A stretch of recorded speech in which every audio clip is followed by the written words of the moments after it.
Pues si queréis empezamos por presentarme un poco. Me llamo Santi Donaire, soy periodista, fotógrafo, realizador audiovisual, soy de Jaén y bueno, pues estoy metido en esto de la fotografía desde hace ya casi, bueno, pues más de 10 años, ¿no? Empecé estudiando y trabajando en Madrid, luego me fui a Venezuela donde me inicié en el mundo del fotoperiodismo, mucho de fotoperiodismo de agencia, muy de actualidad. Y desde hace, bueno, yo creo que estando en Venezuela, me enganché a un macro tema, a un macro proyecto que me obsesionó bastante, que era sobre el petróleo venezolano, en el cual sigo trabajando. Y, y a partir de ahí, pues me picó un poquito la mosca de empezar a trabajar en temáticas más a medio largo plazo fotográficamente. Y, y a día de hoy, digamos que trabajo más en ese tipo de proyectos a medio y largo plazo que, que en la actualidad, digamos, la actualidad la tengo un poco apartadita, ¿no? También porque bueno, salí de Madrid, vivo en el campo ahora mismo y, y trabajo por eso. En esos proyectos un poquito más pausados, ¿no? Bueno, sí, me decían que se había cortado. Vale. Pues dicho esto, yo estoy aquí. Lo primero por el agradecimiento de haber contado conmigo por parte de Médicos del Mundo, bueno, que me ha dado la oportunidad una vez más. Ya hicimos una conferencia, una charla sobre este trabajo, sobre memoria histórica y sobre fotografía, antes del coronavirus, que había vida antes, aunque se nos haya olvidado ya, en la Calcografía Nacional en Madrid, en la calle Alcalá, bueno, unas semanitas después de la inauguración del, del premio, ¿vale? Y me han dado la oportunidad de hacerlo otra vez y bueno, pues es un gran honor y siempre lo he dicho y lo repetiré hasta la saciedad. Muchas gracias a Médico del Mundo y a todo el equipo de comunicación y de la gente del premio Luis Baltueña por organizar esto, por tratarnos tan bien con tanto cariño, ¿no? Es la verdad que un privilegio el haber sido seleccionado en este premio con tantísima trayectoria y sobre todo sentirte ya de parte de una familia que es el premio Luis Baltueña y que te traten con tantísimo cariño. Así que muchas gracias a ellas y a ellos por tratarnos así. Y bueno, estoy aquí porque quedé tercer finalista en el premio de fotografía humanitaria de Luis Baltueña, organizado por Médicos del Mundo, con un proyecto que titulé Hijo de la Desmemoria. Y yo creo que antes de empezar a hablar un poco sobre el proyecto, sobre las fotos en sí, o no voy a poder mostraros las fotos, os invito si queréis, podéis verlas en mi página web, santidonaire.com, o buscarla de recortes de prensa y cosas así del premio, pero bueno, en la página web la podéis ver. No voy a poder mostrando porque en Android no me lo permite. Pero como os digo, antes de enseñaros el trabajo y de hablar específicamente qué cuento, digamos, en este trabajo, pues sí que me gustaría hacer como una pequeña reflexión sobre el propio título que le han dado las compañeras a la charla, ¿no? Que es Fotografía y Memoria Histórica, ¿no? Y yo creo que hay que empezar a analizar por ahí y le da muchas vueltas por dónde empezar a trabajar lo de la memoria en esta charla. Pero mira, precisamente ayer mi abuela Ana, que tiene 94 años, está en una residencia de mayores y su terapeuta nos escribió a la familia pidiéndonos fotos de la familia, de tres, cuatro fotos, bueno, pues para que estos días que está confinada, que no podemos ir a verla, que la tenemos tan lejos y la echamos tanto de menos, pues tuviera, digamos, un recuerdo vivo, porque a veces ya está perdiendo bastante la memoria, un recuerdo vivo pues de quienes la echamos de menos, ¿no? De quién la estamos recordando. Hijo, preparando ayer la charla de hoy, pensaba y al final, mi abuela ahora que está perdiendo la memoria, el ejercicio que hace la fotografía es de recordarle no solo a la gente que estamos fuera deseándole abrazarle y echándole de menos, sino que también le está recordando a ella quién es, le está recordando que es madre, que fue hermana, que fue hija. Y yo creo que esto tiene mucho sentido, ¿no? Mucho sentido en estos días de confinamiento el recordar qué es la memoria, ¿no? Y es que yo creo que para mí la memoria es identidad. O sea, es conocer la memoria, es decidir y conocer y saber quiénes somos, incluso quiénes queremos ser, ¿no? Como individuo y como sociedad, ¿no? Por eso yo creo que es tan importante eh, indagar, investigar en esa memoria, porque al final creo que sin memoria, o mejor dicho, cuando no tenemos memoria, rompemos un poco ese modelo como del aislamiento social que está tan de moda ahora, ¿no? Como que si no conocemos nuestra memoria, tanto individuo, familiar como sociedad, nos quedamos como aislados en la historia sin saber de dónde venimos ni quiénes somos, ¿no? Entonces, claro, cuando vivimos en esta desmemoria, y yo creo que este país está en una desmemoria completamente, una desmemoria que podemos hilar muy fino y traerlo muy atrás, pero que lo que yo hablo en este trabajo, hablo de lo que se conoce como memoria histórica, que es esa memoria que surge, digamos, después del golpe militar del 36, que surge después de esa represión de la dictadura durante 40 años. Memoria histórica en muchas cosas, pero se le ha acotado, digamos, a ese terreno. Y es que si la memoria es conocer quiénes éramos para saber quiénes somos, pues la memoria histórica de este pasado es nuestro tiempo, digamos, más reciente, que no solo es contar las personas que fueron asesinadas, las personas que fueron torturadas, represaliadas, violadas, humilladas, vejadas, expoliadas, atemorizadas, sino que también es conocer un poco, pues, nuevos referentes que se han escondido, que nos lo han escondido, ¿no? Y que creo que también aprendemos mucho, podemos aprender mucho como sociedad y como colectivo de conocer esa historia para, bueno, pues joder, pues para recuperar un poco estos referentes de lucha, de rebeldía, de dignidad y conocer cómo ese relato y ese discurso, a pesar de todos los ataques que le han hecho a la memoria, se ha mantenido a día de hoy, pues es muy interesante para conocernos como individuos, ¿no? ¿Y qué papel juega la fotografía dentro de este intento de recuperar la memoria? Pues hombre, yo creo que la fotografía nos ayuda a recordar, eso es lo primero, pero también la fotografía lo que creo es que sugiere mucho, ¿no? O sea, sugiere en el sentido de que nos ayuda a reconstruir ese mundo, a ir poniendo piecita a piecita de ese mundo que de la desmemoria que se nos ha olvidado, que nos han hecho olvidarnos, es decir, de nuestro pasado, ¿no? Yo creo que la fotografía le pone cara a ese pasado que muchas veces no conocemos o que incluso si nos lo han contado nuestras madres, nuestras abuelas, pues no le hemos puesto cara porque ha sido completamente silenciado, ¿no? Entonces, vale, que me estaban diciendo que se había cortado un momento. Vale. Pues voy a robarle una frase, una reflexión a mi pareja Alba, que decía hoy, ¿no? Que fotografía es como fotografiar la memoria y la memoria histórica es un intento desesperado de recuperar esa memoria, ¿no? Por decirlo de alguna manera. Entonces, yo creo que ya bajando al terreno sobre yo como fotógrafo con este trabajo, yo creo que sin duda mi motivación inicial para trabajar con la fotografía, el tema de la memoria histórica, es eso, un intento desesperado de ponerle cara a ese pasado que se nos escapa con las manos porque se está yendo el tiempo y se está muriendo la gente que directamente vivió esto, ¿no? Después de esta reflexión, así como un poco más profundis, pues os cuento un poco cómo llego yo a esto de la memoria histórica y cómo empiezo el trabajo este que, que fue seleccionado en el Louis Bartolomé, ¿no? Yo hace 4 años estaba en Jaén, en mi tierra, y me enteré por el periódico que al día siguiente iban a empezar la que iba a ser la que hasta ahora ha sido la última búsqueda de Federico García Lorca entre Alfacar y Biznar en Granada. Y bueno, pues dije, me llamó mucho la atención, creía que era un momento histórico y me fui para allá al día siguiente, ¿no?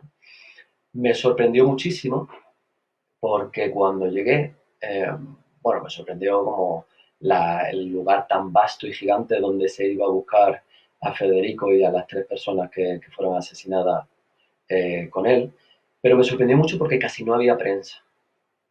Había una cámara, dos cámaras y no había nada, ¿no? Cuando era un momento bastante histórico. Me fui para casa, estuve un ratito, hablé un poco con la gente de los arqueólogos y todo, y al día siguiente dije, voy a volver, ¿no? Ya que ha pasado un poco el momento inicial, voy a volver. Mi sorpresa fue que al día siguiente, cuando volví, si el día anterior había dos cámaras, el día siguiente no había ninguna. Y yo me sorprendía muchísimo porque decía, joder, esto es una excavación donde están buscando a Federico García Lorca, uno de los personajes de la literatura universal más conocidos, y aquí no hay nadie cubriendo esto, pero ni en texto, ni en foto, ni en radio, ni en vídeo, ni nada, ¿no? En todo el caso que me enganché y esto que fue un par de escapadas de un par de tardes, pues se convirtió en un mes y medio, ¿no? En un mes y medio que me sirvió para conocer la historia de Federico, de las personas que fueron asesinadas con él y sobre todo de que andar 150 metros y ir a ese sitio tenebroso que es el Barranco de Biznar, un lugar donde fueron fusiladas cientos de personas durante la Guerra Civil. Aquí sí, durante la Guerra Civil. Todo esto, además de toda esta motivación personal mía de conocer un poco mi propia historia individual, familiar, pero también colectiva y de la sociedad, con sumado a este aterrizaje que hice dentro del mundo de la memoria histórica con lo de Federico García Lorca, pues hizo que las casualidades de la vida, un año después, los mismos arqueólogos y antropólogos forenses que me habían acogido durante ese mes y medio en la búsqueda de Lorca, que no encontramos a Lorca, evidentemente, si no lo sabríamos todos, pues me llamaron. Me llamaron y me dijeron que iban a iniciar, que habían dado una ayuda a la Diputación de Valencia y iban a iniciar la apertura de fosas comunes de Paterna, en Valencia. Valencia están afuera de Valencia, Paterna. Entonces, bueno, pues para mí fue una suerte porque, claro, me había picado, digamos, ya ese gusanillo del tema de la memoria y para allá que me fui, ¿no? En Paterna, para ubicar un poquito, es una de las fosas comunes más grandes de todo el país. Hay como unas 2.300 personas asesinadas y enterradas en diferentes fosas comunes, en decenas de fosas comunes en todo lo que es el cementerio municipal. Y tiene una peculiaridad, tiene varias peculiaridades, si no es suficiente ya que haya 2.300 personas, es que yo me atrevería a decir, la fosa común más grande de este país de personas asesinadas después de la guerra, es decir, durante la dictadura ya. A partir del año 39, del año 40, 41, 42, hasta el 56, se asesina gente en Paterna. Lo cual a mí me hacía, ya me llamó mucho la atención, ¿no? Porque siempre estamos con el tema de la guerra, de que no, que parece que todos fueron consecuencias de la guerra, aunque en la guerra, como cualquier episodio histórico, hay que estudiarlo y saber lo que pasó. Pero aquí ya estábamos hablando de una represión del Estado, de una represión de la dictadura franquista, asesinando a gente eh, sin ningún juicio, sin ningún tipo de garantía legal y sobre todo única y exclusivamente por adhesión a la rebelión. Y la adhesión a la rebelión era básicamente pues haber pertenecido a un sindicato, haber sido amigo de alguien que había pertenecido a un sindicato, haber estado en una cooperativa de arroces, cualquier tipo de cosa. Luego Paterna tiene también otra peculiaridad, que es que como conforme se fue desarrollando la guerra, Valencia y Alicante fue como el embudo, digamos, final por donde la gente huyó del barco, pero la gente que no pudo huir en esos barcos que iban a otros lugares de Europa o a Latinoamérica, se quedó allí encerrado y por eso en Paterna, tristemente, se le llama el paredón de España. ¿Por qué? Porque hay asesinada gente de todos los lugares del país, de todas las provincias hay prácticamente, ¿vale? Entonces, ya con lo de Lorca y con lo de Paterna, puedo explicar un poquito cómo se va conformando este trabajo fotográfico de Hijo de la Desmemoria, ¿no? En el trabajo encontráis una foto de lo de Lorca, precisamente es de las primeras fotos que hice sobre este tema y que creo que cuenta mucho esa desesperación de intentar recuperar sobre la tierra, buscar sobre la tierra ese relato oral que muy difícilmente ha ido perdurando y aparece el amigo Miguel Ángel mirando para abajo, frustrado, sin saber dónde estará Lorca y a día de hoy sin saber dónde está ni Lorca ni todos sus compañeros. Pero sobre todo me he basado mucho este trabajo en las fosas de Paterna, ¿no? Y es que cuando vas para allá y empiezas a ver durante meses, digamos, haces un acompañamiento primero de la mano de los compañeros, de los arqueólogos y de las antropólogas forenses que trabajan, de los amigos de Arqueoantro, a los que quiero saludar, que están por ahí.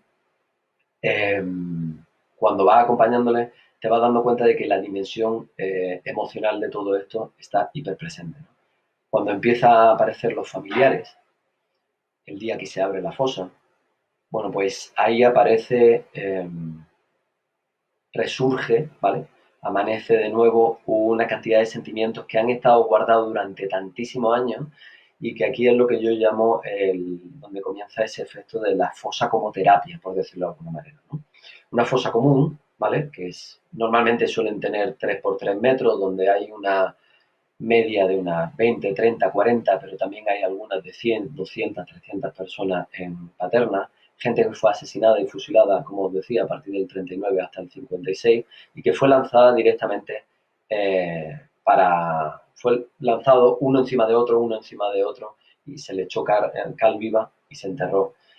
Y ahora, cuando empieza a abrirse esa reunión que hacen los familiares alrededor, ostras, pues ahí te das cuenta, como os decía, de la dimensión emocional, de esa historia intrafamiliar que ha perdurado durante tantísimos años, de repente surge, renace. Esa historia individual se convierte en colectiva entre todos los familiares que están allí. Lo más evidente de todo es cuando de repente aparece la gente, o sea, los hijos directamente y las hijas de la gente que fue fusilada, ¿no? La gente que vivió el hecho traumático.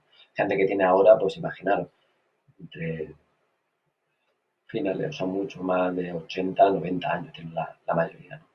Claro, para esa gente han tenido un trauma directo de que un día tocaron a la puerta y se llevaron a su padre, se llevaron a su madre, porque también hay mujeres asesinadas, fusiladas en la fosa de Paterna menos que hombres, lo cual no quita que la historia incontables, que esta es otra de las cosas que estoy descubriendo y con lo que estoy ahora a raíz de entrevistar a decenas y centenares de familiares en los últimos 4 años, aparecen mogollón de historias de familiares, de mujeres que sufrieron las consecuencias de esta represión y de esta dictadura, historia para no dormir y para no terminar nunca.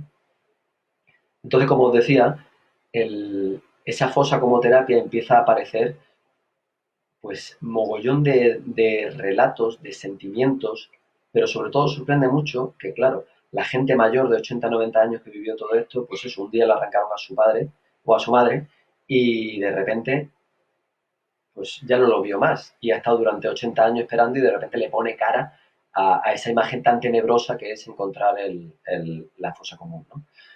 Pero sorprende mucho cuando de repente, y aquí mi amiga Laura luego podrá decir algo, sorprende mucho cuando de repente te encuentras nuevas generaciones, es decir, gente de menos de 70, 60, 50, incluso gente de 30, de 20, que no solo va y que se ha investigado y que ha curioseado y ha investigado sobre sus familiares que fueron asesinados hace 80 años, sino que se emocionan mucho el día que lo abren, que abren la fosa, que se emocionan muchísimo el día que aparecen los primeros restos, los primeros huesos, y ahí te hacen la pregunta de decir, hostias, algo que pasó hace 80 años sigue emocionando y está emocionando a gente que tiene 20 años, que tiene 30 años.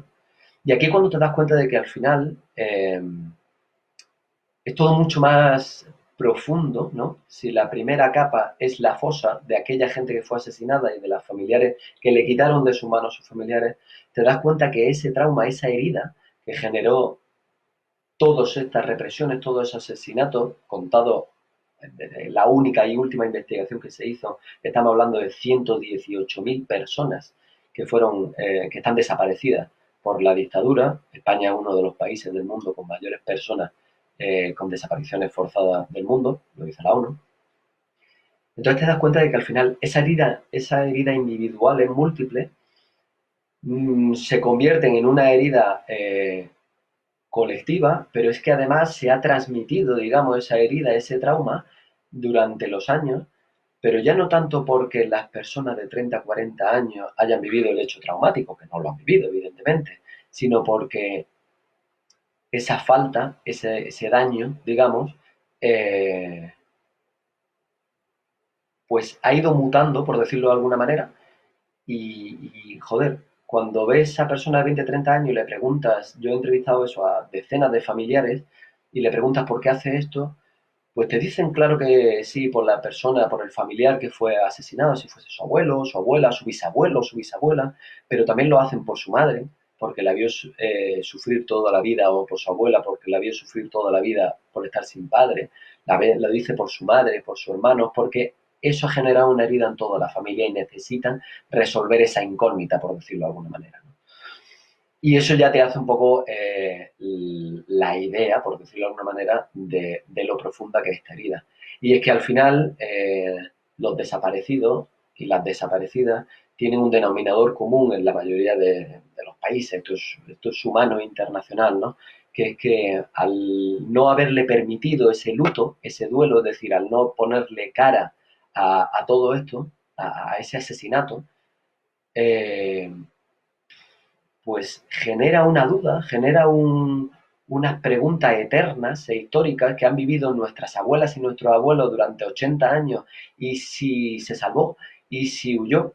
¿Y si, y si no sufrió? ¿Y si sufrió? Pues toda esa duda, esa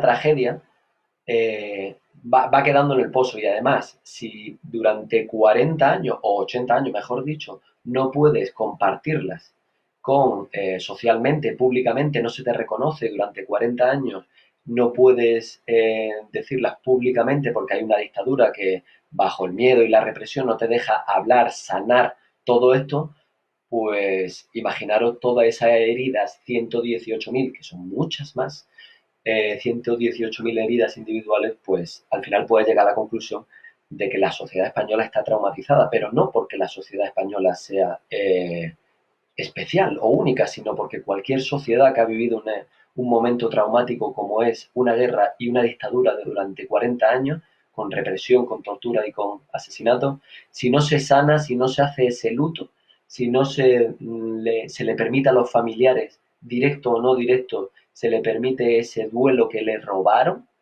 eh, pues esa herida nunca se cierra. Es que es muy gracioso, porque al final cuando dicen, no, es que estáis reabriendo heridas del pasado, ¿no? Este mantra, digamos, que se dice mucho desde las tribunas políticas, y tú dices, ¿pero qué reabriendo? Si es que precisamente un luto que no se cerró, que no se hizo nunca, que no se le reconoció nunca, que no se mencionó, se dijo o se fotografió, eh, nunca ha existido, ¿no? Como dice Laura, que ahora hablaré de Laura, una necesidad silenciada, ¿no? Al final es esta necesidad de hablar, ¿no? De contar todo esto que ha pasado, ¿no?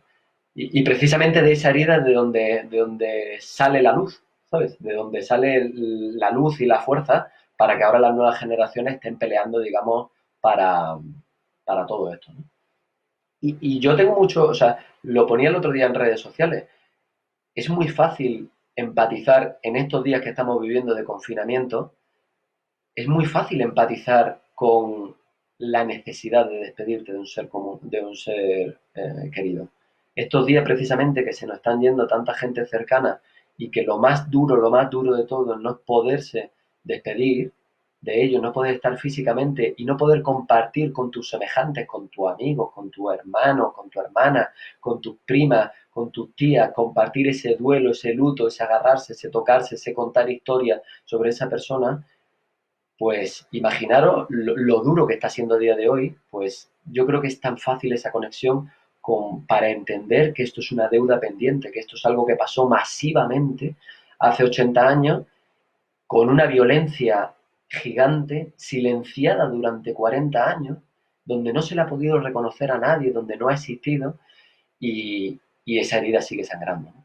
Y en esto está basado mi trabajo hasta ahora, digamos, en ver desde esa capa, digamos, más superficial y visible que hay que sacar y poner cara, que es las fosas comunes, los familiares de las fosas comunes, y de ahí voy profundizando poquito a poco y ahora voy contando un poco más.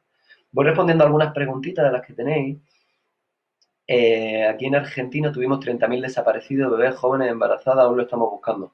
Por supuesto, al final lo que os contaba, estos procesos, desapariciones y dictadura ha habido tristemente en muchísimos sitios. En Latinoamérica es un triste gran ejemplo de todo esto. Pero a mí lo que me parece curioso es que en muchísimos países, y Latinoamérica ha sido un gran ejemplo, Guatemala, Chile, Argentina, ha sido un gran ejemplo de la recuperación de la memoria, con centros de memoria nacionales, incluso con unidades psicológicas dedicadas exclusivamente para los familiares, ha estado en boca de todos, la madre de las plazas de Mayo, pero es que aquí, digamos que empezamos ayer o esta mañana a hacer todo esto y ha pasado 80 años, ¿no? O sea, digamos que muchos de los países que han vivido situaciones similares nos están dando lecciones de verdad, justicia y reparación y aquí estamos pues todavía sin saber qué hacer y el tiempo pasa. El tiempo es nuestro gran enemigo. Eh, Dice Gaby que no es reabrir, es reconstruir historia. Exactamente. Y ahí es donde la relación entre memoria y fotografía yo creo que es súper interesante, ¿no? El poner cara, digamos, rostro, el reportear la realidad que aparece cuando abres la fosa como primer término, digamos, como primer escalón de ese trauma heredado colectivo que, de lo que os comentaba, pues yo creo que es muy interesante porque al final tenemos que ponerle bueno, pues rostro a todo esto, ¿no? Sacar la voz que estaba muerta y hacer la orquesta, dice Anita Tijoux, tal cual. En México también sabemos lo que es enfrentarse a las desapariciones y a la búsqueda de familiares en fosas. Lo que os decía, la diferencia es que, por ejemplo, en México o en Colombia se están abriendo fosas de hace relativamente poco. Aquí tenemos todavía fosas de hace 80 años que no se han tocado y que muchas se han perdido, ¿no? Esa es la tristeza, ¿no? Como es una herida que, como dice el Photon Festival, Tania, son heridas que permanecen completamente abiertas, ¿no? Otro elemento muy fotografiable, que yo creo que humaniza toda esta historia y que pone un rostro desde lo tangible, desde lo material, son los objetos que aparecen en las fosas comunes, ¿no? Los objetos que nos ayudan a imaginarnos quiénes eran esta gente, cómo fueron sus últimos días, bueno, a ponerle a todo ese listado de nombres que tenemos y a todo ese horroroso amasijo de huesos, que es lo que nos han dejado los que los asesinaron, pues yo creo que los objetos nos ayudan a conocer un poquito más a esta gente, ¿no? En el trabajo seleccionado, lo podéis ver en la web, pues hay una chaqueta, una cazadora, que tiene los impactos de bala y que gracias a la cal se ha mantenido en perfecto estado. Aparecen unas esposas hechas de esparto, que la mayoría lo llevaban, la mayoría fueron fusilados, maniatados, con las manos detrás. Todos presentan los mismos, mi amigo forense seguro que me corrigen, pero los mismos evidencias de violencia, que son varios impactos de bala con fusil y todo el mundo tiene uno o dos disparos, lo llamado el tiro de gracia, en el cerebro con pistola para rematarlos y casi todos iban maniatados, ¿no? Casi todos. Y aparecen esas esposas de, de esparto. Aparece también un lápiz, aparecen cartas enteras, aparece tabaco, aparecen pipas, aparecen zapatos con suelas tan desgastadas que le habían puesto ruedas de coche, aparecen cinturones, que el cuero y la piel se mantienen muy bien, ¿no? Es alucinante. O sea, es ponerle cara fotográficamente a ese, ya que no le podemos recuperar sus caras, y sí sus restos y su ADN, que ahora hablaremos de esto, pues le ponemos un poquito de cara y nos imaginamos quién es con todo esto. Vale, mientras que voy contando todas mis cosas, os voy respondiendo algunas preguntas, ¿no? Eh, Pedro Conto, tengo 74 años, gracias por mantener la memoria. Pues un placer tenerte en directo y seguro que mucho de lo que estoy diciendo te suena, claro que sí. Un abrazo. El del cuerpo ausente es dice Mermeineri. El del cuerpo ausente es el duelo más difícil de transitar. Si a eso le sumamos el terrorismo de Estado y la política de memoria en democracia, es una herida perpetua, totalmente. Sí es interesante el concepto memoria y trabajar sobre el concepto de la desmemoria. Es, es muy interesante y además creo que es un concepto que, igual que cuando uno tiene un problema psicológico, el primer paso o psiquiátrico o de salud, el primer paso es reconocerlo, creo que la sociedad española tenemos que empezar a reconocer que somos una sociedad que vivimos en la absoluta desmemoria. O sea, que no han robado la memoria, que no conocemos nuestros referentes, ¿no? No lo desconocemos completamente de dónde venimos y por lo tanto, quiénes somos, ¿no? Y desconocemos qué vivieron nuestras madres, nuestras abuelas, y nos falta una pieza ahí del puzzle para entender mucho y que yo creo que explica mucho de la realidad actual, ¿no? Alfon pregunta: Armenia, Ruanda, Srebrenica. Gracias, Santi, por un trabajo muy necesario, además de potente. ¿Vas a trabajar otros casos de la historia? Pues mira, he estado en Srebrenica, en Bosnia. Para que no lo conozcáis, es un pueblito pequeño de Bosnia donde se hizo una matanza de bosnios musulmanes espectacular, y es un sitio donde fui antes de empezar a trabajar eh, el tema de la memoria histórica en España, y donde ahora, cuando recuerdo toda esta vivencia que tuve allí, pues las emociones se parecen mucho, ese dolor tan profundo, esa pena contenida, se parecen mucho, pero por otro lado, siento un poco de envidia sana y de orgullo por parte de la sociedad bosnia, porque cada año recuperan, tienen un banco de ADN y cada año tienen un centro de la recuperación de la memoria, y cada año entierran a centenares de personas que han sido identificadas, que se le hace un funeral de Estado donde vienen no solo personas del gobierno bosnio, cada año en julio se hace todo esto, donde vienen diplomáticos, donde viene gente, donde vienen canales de televisión, donde viene, bueno, pues un homenaje digno anual, ¿no? Entonces, un país como Bosnia, que tiene la guerra en la vuelta de la esquina hace 25 años, pues también nos está dando lecciones de cómo sanar una herida, ¿no? De cómo recuperar esa memoria y ese pasado, ¿no? Y ese reencuentro, ¿no? Ese reencuentro tan necesario de esa gente que se vuelve a reencontrar, en este caso 25 años, y que aquí paso al siguiente punto, digamos, de reflexión de mi trabajo, que es el tema de ese cierre del ciclo, ¿no? Es decir, ese reencuentro, si estamos hablando de que las desaparecidas no tuvieron ese derecho, sus familiares, mejor dicho, no tuvieron ese derecho del luto, del duelo, de la despedida, cuando 80 años después, a través del ADN, a través de esas manos maravillosas de esa antropóloga y de esa arqueóloga forense que, que, que conectan de nuevo lazos familiares con ese ADN, pues ese reencuentro es una conexión muy potente, muy, muy potente. Y ahí es cuando te das cuenta que ahí exactamente, cuando cierras ese ciclo, cuando permites ese duelo, ostras, ahí es cuando de verdad se están cerrando heridas, cuando estamos haciendo los deberes y estamos haciendo las cosas bien, ¿no? Y ahora os contaré el tema del caso de Laura, ¿no? Eh, Respecto a quien no quiere que se informe sobre el tema, ¿te has sentido estigmatizado, señalado, desplazado por meterte donde no te llaman?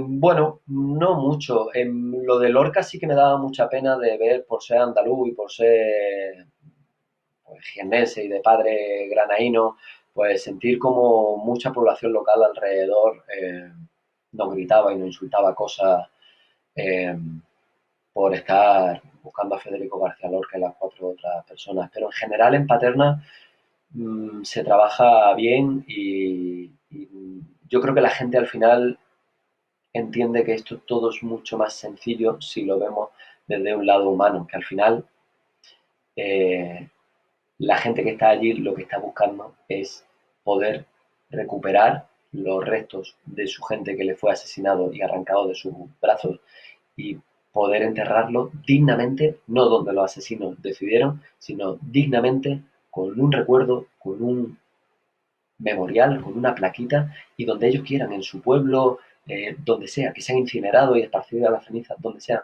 ya está, ¿no? Esto en el trabajo más directo de los familiares. Como sociedad sí que queremos más, ¿no?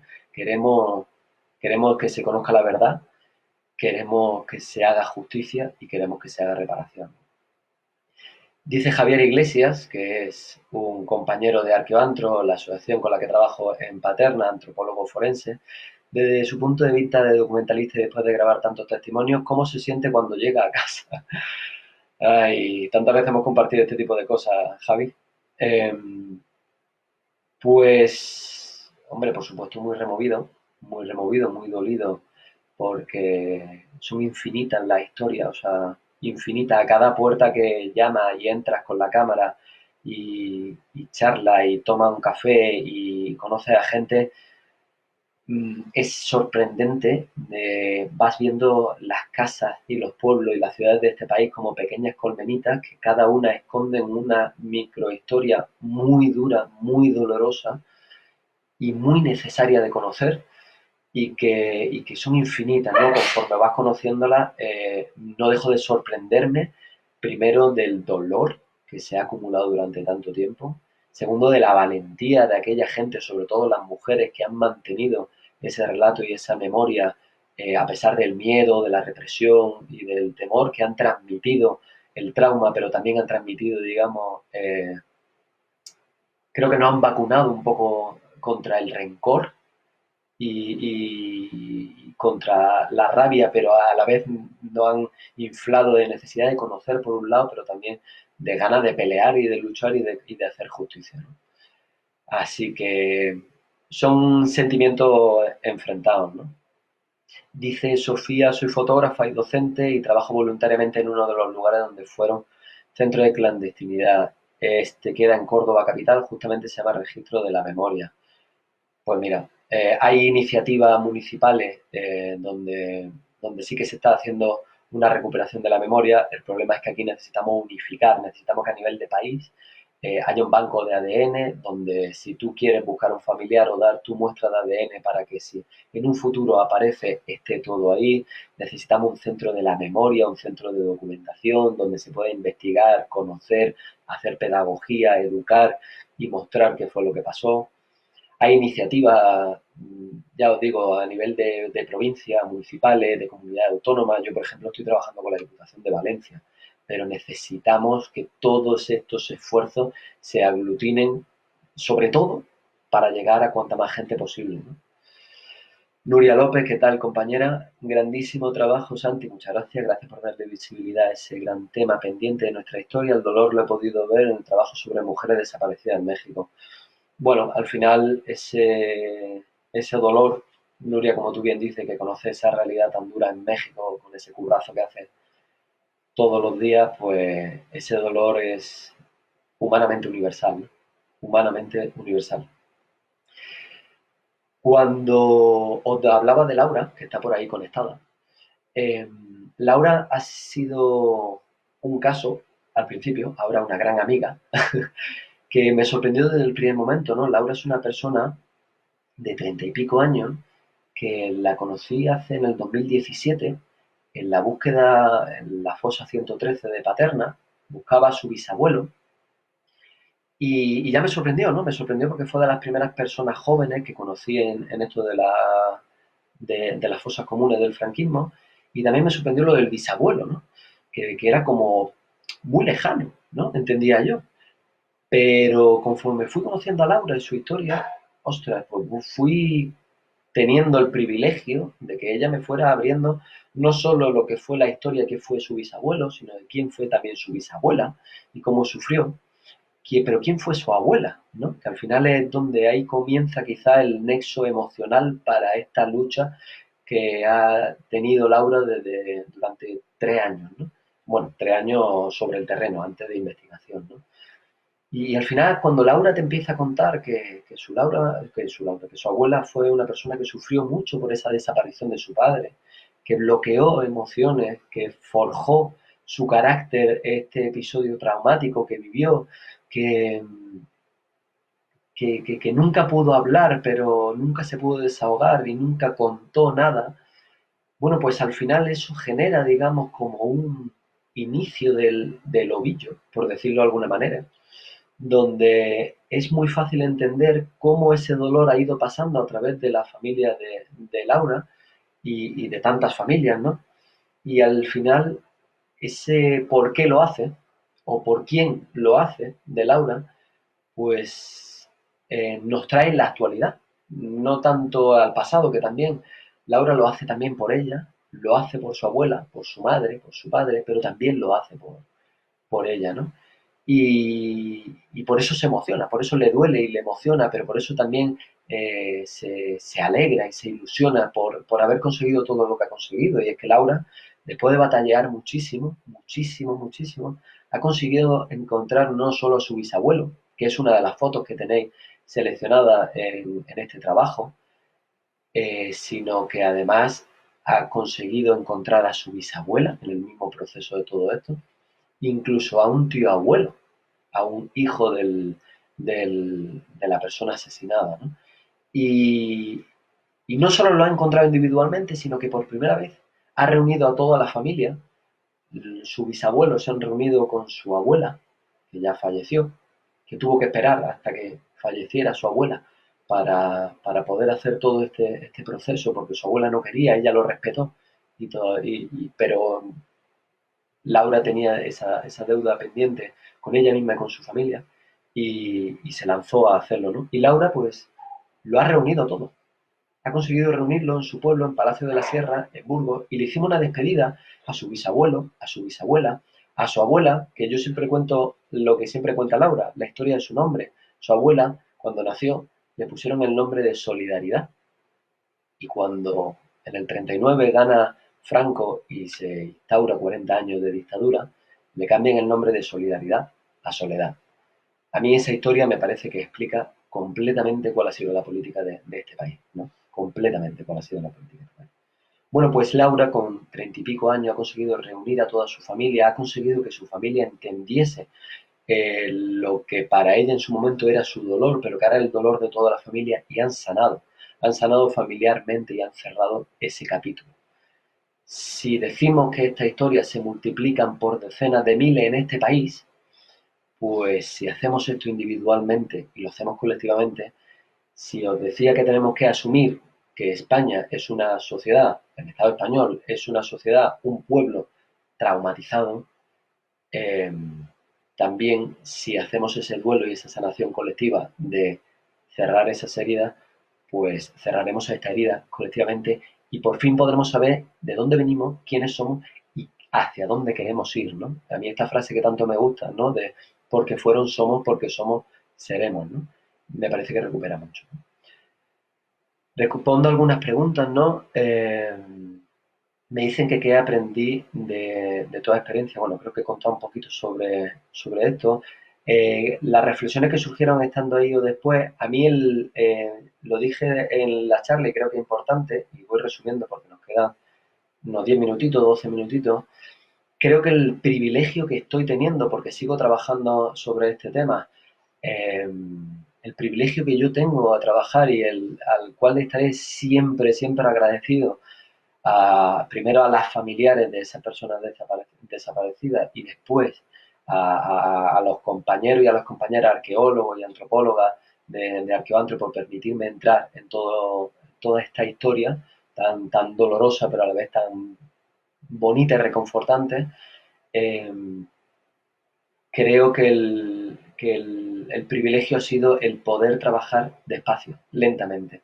Si os decía que hace 4 o 5 años trabajaba mucho en el breaking news, en la actualidad, en el día a día, en la agencia, el poder estar contando esta historia con pausa, con semanas, meses y años, es sinceramente el mayor privilegio fotográfico, personal eh, y periodístico que he tenido en mi corta vida. El poder o sea, hacer amistades con esta gente, escuchar tantas historias, me ha permitido que todo sea mucho más pausado, que los retratos sean pausados y de hecho me ha llevado a profundizar, como he ido diciendo, desde esta capa más superficial y tan necesaria de fotografiar como es la fosa, me ha permitido ir profundizando hasta entender, digamos, este trauma individual y colectivo y a día de hoy estoy trabajando en cerrar este trabajo fotográfico, pero también estoy construyendo a través de otra narrativa, que es el documental, lo que llevo dedicándome con mi productora Nervio desde hace ya unos años. Bueno, pues estoy construyendo, intentando contar esta historia a través de historias como la de Laura, contar este trauma heredado, este trauma individual y colectivo, eh, que cuenta la historia de alguien, pero que cuenta la historia de todas y de todos, ¿no? Que cuenta la historia de nuestra sociedad. Bueno, pues ahora estoy un poco en cerrar esta historia fotográficamente. Este año vamos a seguir cuando nos dejen salir a la calle. Eh, Seguiremos abriendo fosos en Paterna y seguiré acompañando a esta gente. Y además, paralelamente, voy haciendo este trabajo del documental sobre estas capas, digamos, más profundas, este mensaje oculto sobre este trauma colectivo que vivimos, ¿no?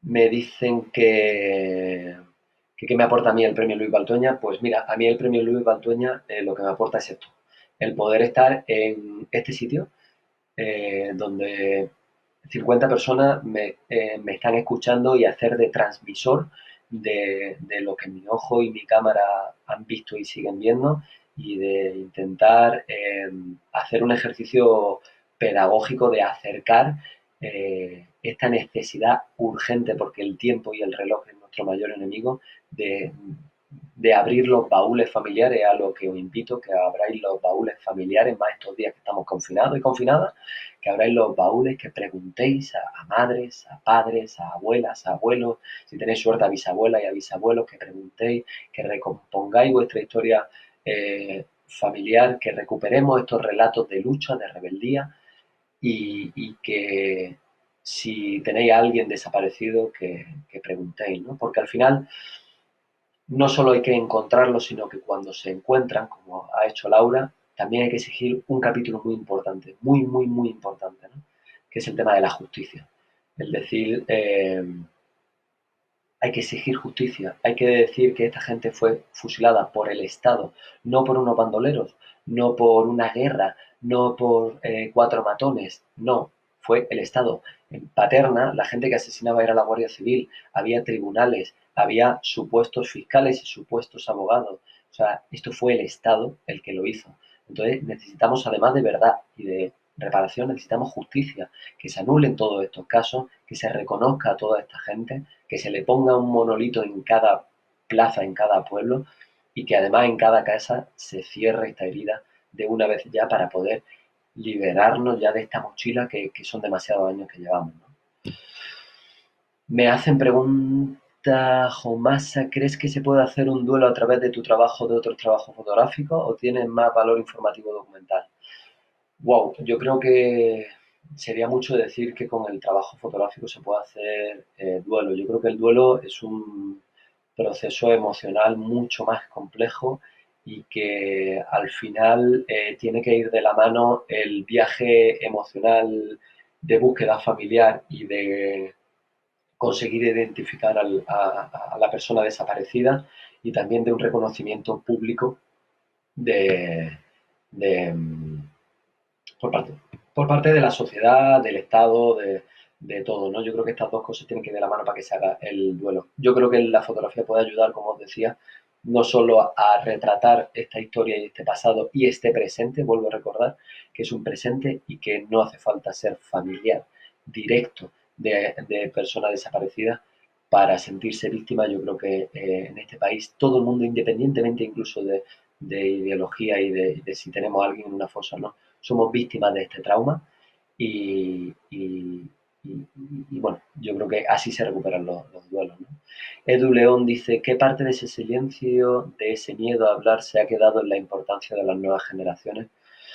Bueno, sobre esto hay mucho escrito, sobre todo en la psicología norteamericana, sobre todo, y en estudios postcoloniales latinoamericanos se ha escrito mucho sobre precisamente estos traumas heredados. En Europa, más o menos, mucho en Alemania con el tema del Holocausto, en España no tanto, por no decir casi nada. Son dos o tres personas que han trabajado sobre este tema, y del cómo se muestran las nuevas generaciones ese silencio y ese miedo fraguado durante 40 años, ¿no? Yo sí que creo que la sociedad española tiene unos rasgos peculiares por no haber, digamos, curado esa herida, ¿no? Quizás esa falta de referentes, de lucha, de rebeldía, eh, son una falta, digamos, de motivación, de gasolina, de chispa para indignarnos, para rebelarnos, para pelear contra lo que no es justo, para defender lo que es justo. Eh, lo cual no digo que no lo hagamos, que no lo hagamos, pero es que somos un pueblo, como muchísimos otros pueblos, pero somos un pueblo que estamos llenos de referentes de lucha y que lo hemos absolutamente desconocido, ¿no? Desde las grandes historias épicas hasta las historias más pequeñas y igual de importantes, ¿no? Que son precisamente como esa historia como Amparo, como Dolores, como Matilda, como Herminia, como tantísimas otras mujeres que han tenido su batalla y su lucha de hacer que permanezca viva la llama de esta memoria y de toda esta historia, ¿no? Me dice que nos quedan 5 minutos. Desde lo visual, ¿qué cuidado hay que tener para trabajar este tema tan sensible? Bueno, yo creo que lo visual y lo emocional en este caso tiene que ir muy de la mano. Como os decía, el privilegio que he tenido de poder trabajar muy cercanamente y muy despacio y sobre todo muy alejado de la noticia me ha permitido que sean las relaciones humanas y el entablar, digamos, a través de la empatía, lo que hace que lo visual, por decirlo de alguna manera, el poner la cámara delante de la persona se suavice un poco, no sea tan violento, tan agresivo, porque hay una complicidad. Aunque Laura se sigue se sigue quejando cuando le sigo poniendo la cámara delante después de 4 años, pero me entendéis, o sea, esto ha sido una oportunidad, digamos, de que no sea tan violento, quizás eso, ¿no? Desde lo visual, pues bueno, quizás en la parte más, valga la redundancia, visual o explícita, como es el tema de las fosas comunes, los huesos y todo esto, pues como en todo, y creo que precisamente una vez más el tiempo en el que estamos viviendo es también muy interesante para este tema, ¿no? No recrearse en el dolor o en el morbo innecesario que no aporta absolutamente nada, sino contar la historia de que bajo nuestro cementerio, donde están enterrados nuestros seres queridos, eh, pues hay otro cementerio por debajo, subterráneo, a 4 metros, a 3 metros, donde hay agujeros de 3x3 donde hay enterradas miles de personas. Pero no solo en nuestro cementerio, sino que en nuestras cunetas, que algunas siguen ahí esperando, otras tienen encima ya una autovía. Bueno, pues creo que al final hay que contar esa historia, ¿no? ¿Por qué ni en los colegios ni en los institutos nos quedan 3 minutos? Si sigue habiendo interés y preguntas, sabéis que Instagram corta a los 60 minutos. Si os apetece, manifestaros, pueblo. Si os apetece, podemos reiniciar el directo, ¿vale? Si no, ya sabéis que en 3 minutos se cortará. Yo por mí encantado. No tenía pensado salir de casa hoy, la verdad. Entonces, si os apetece, pues seguimos, ¿vale? Me dice Julia Álvarez que por qué ni en los colegios, ni en el instituto o las propias familias se habla de esto. Bueno, yo creo que hay que separar, o no sé si se podría separar, es un debate bastante complicado, pero a nivel estatal creo que ha habido primero una voluntad clara de enterrar, por supuesto, este pasado, de no conocerlo, de amputarnos, ¿vale? Parte de nuestra memoria, porque por una cosa muy fácil, y esto es muy incómodo decirlo, pero socialmente, pero es que si tiramos de la manta y abrimos esos baúles, pues conoceremos que muchos de los que mandan hoy, sobre todo económicamente, pues mandan económicamente porque fueron privilegiados o expoliaron y se quedaron con tierras, casas, dinero de aquella gente que fue torturada, asesinada, exiliada de este país.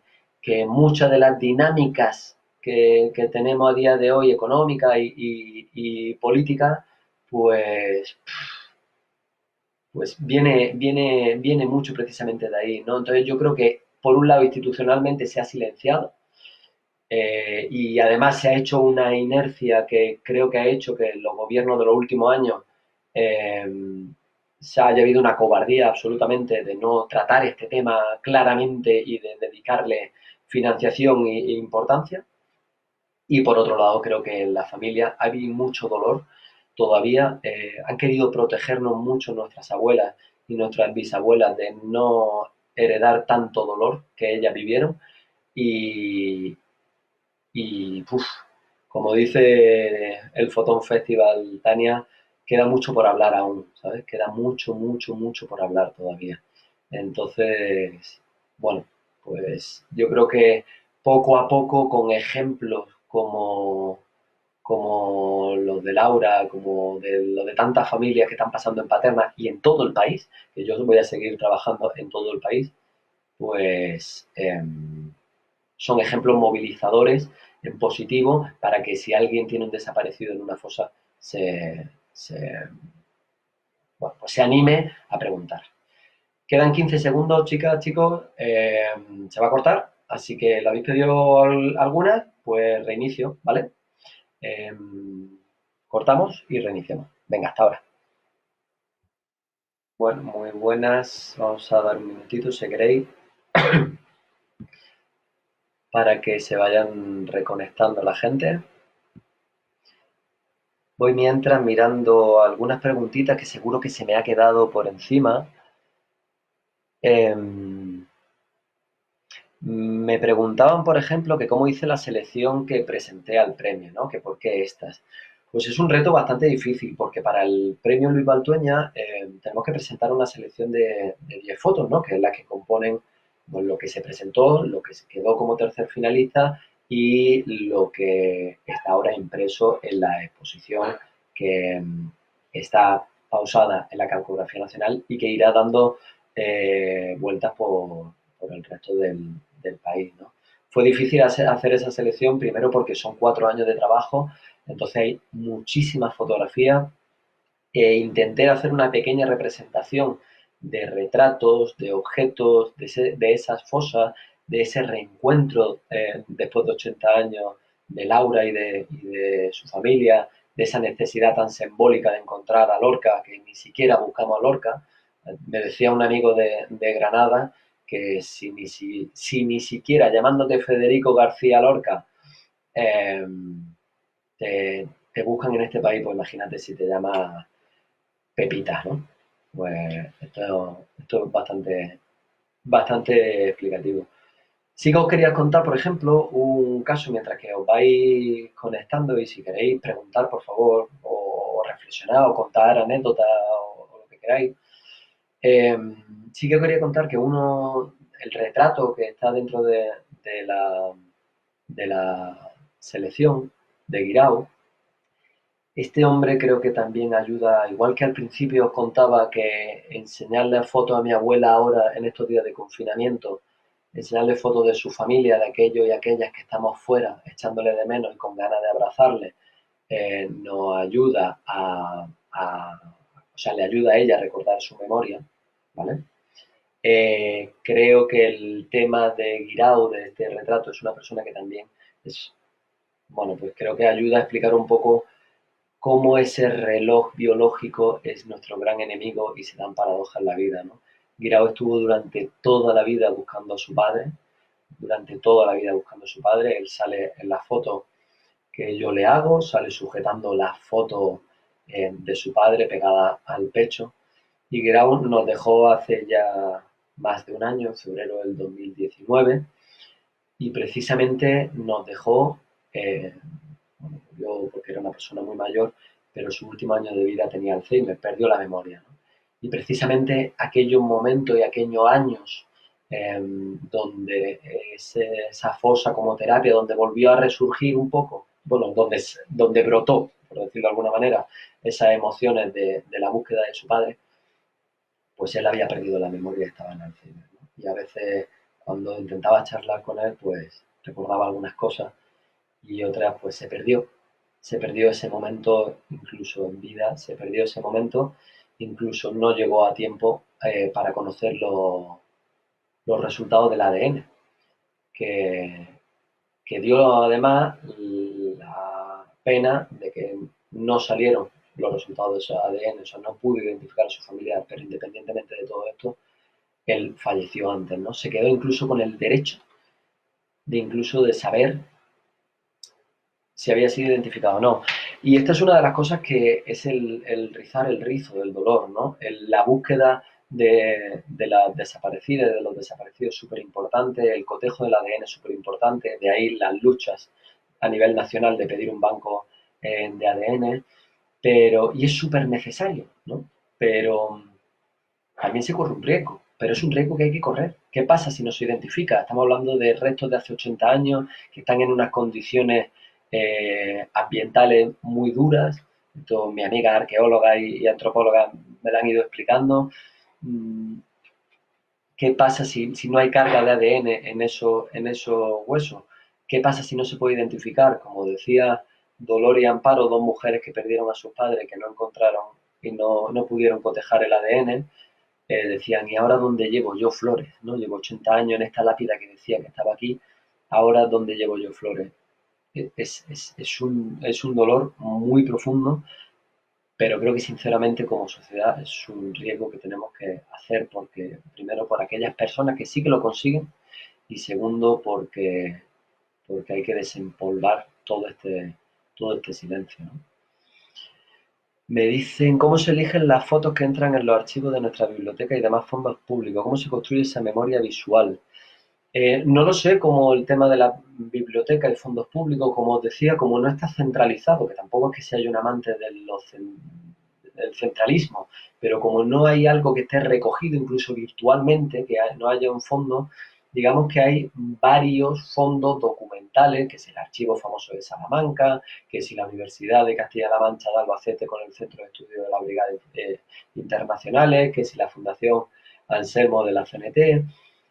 Ahí es donde, digamos, están la mayoría del fondo documental. Yo sí que creo, como fotógrafo y como documentalista gráfico, sí que creo que la memoria visual es súper importante de recuperar a todos los niveles, o sea, desde las caras de las personas que fueron asesinadas, que fueron torturadas, que fueron desaparecidas, pero también de esos objetos, pero también de esas casas que fueron robadas, de esas tierras que fueron robadas a las personas que fueron asesinadas, de esos exiliados y exiliadas que fueron obligados a irse de su pueblo, de su ciudad, de su país, de su continente.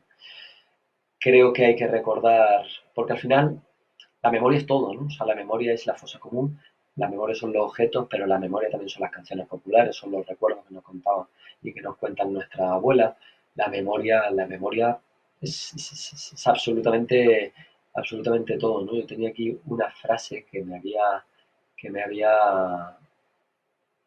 bueno, ya os la he contado, ¿no? Del amigo escritor Antonio Manuel Andaluz, que la herida es el lugar por donde entra la luz, ¿no? Yo creo que precisamente esa herida, ese abrir, ese baúl de la memoria, es precisamente donde entra la luz y donde visualmente tenemos que ponerle cara a todo esto, ¿no?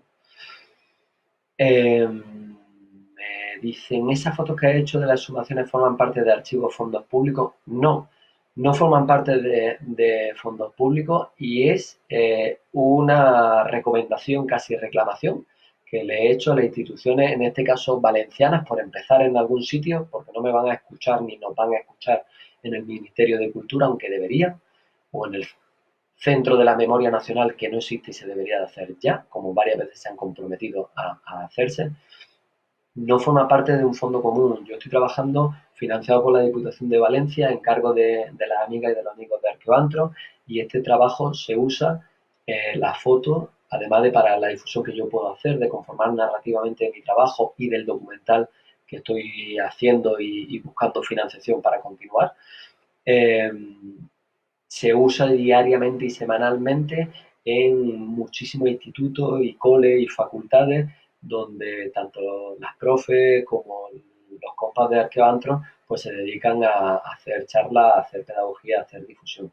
A mí me encantaría y yo lo cedería completamente, sobre todo porque tengo relatos en vídeo, ya os digo, hago en fotografía, pero también en vídeo por este documental que estoy haciendo y financiando ahora. Tengo decenas de relatos, de historias de personas muy mayores que algunas han fallecido, otras biológicamente le queda muy poquito tiempo. Y, y, y me encantaría que eso se pusiera, que eso yo cada año hago vídeo resumen y videocrónicas y mini documentales de recuerdo para los familiares y las familiares y para fomentar más, o sea, para generar más contenido, para que precisamente pues a la fosa en Paterna vienen muchas chavalas de instituto, muchos chicos de colegio, perdón. Entonces, cada año hago varias resumen, mini documentales, series documentales, de contar la historia de esa fosa en común, pero yo creo que se debería hacer un archivo y un fondo público. Estoy contigo. ¿Qué trabajo fotográfico de memoria histórica en Europa o el mundo ha tenido de referencia? ¿Podrías recomendar alguno? Bueno, aquí en España, por ejemplo, el gran maestro Gervasio Sánchez ha trabajado sobre temas de memoria histórica, eh, pero para no llevárnoslo a algo que se hizo, o sea, que se está haciendo ahora mismo, por decirlo de alguna manera, algo contemporáneo. Por ejemplo, a mí me encanta un trabajo del compañero Daniel Volpe en Centroamérica, que está haciendo pues familiares de desaparecidos y es un trabajo maravilloso. Pero hay mucho trabajo y ya os digo, ya no solo de memoria histórica reciente, ¿eh? En Alemania se ha hecho muchísimo, tanto documental en vídeo como documental en foto. Eh, pero bueno, pues hay mucho trabajo escrito, por ejemplo, hay, os recomiendo que miréis, por ejemplo, trabajos sobre poscolonialidad, sobre estudios poscoloniales que estudian cómo el trauma, digamos, hecho por eh, toda la colonización que hizo Occidente sobre el resto del planeta, eh, bueno, pues eso también es memoria histórica y hay mucho ensayo, mucho escrito sobre esto en foto. Bueno, si queréis luego puedo escribir ahí un resumen de algunos de los trabajitos que a mí más me gustan, ¿no? Eh, y no sé qué más contaros, la verdad, no sé si tenéis más preguntas. Eh,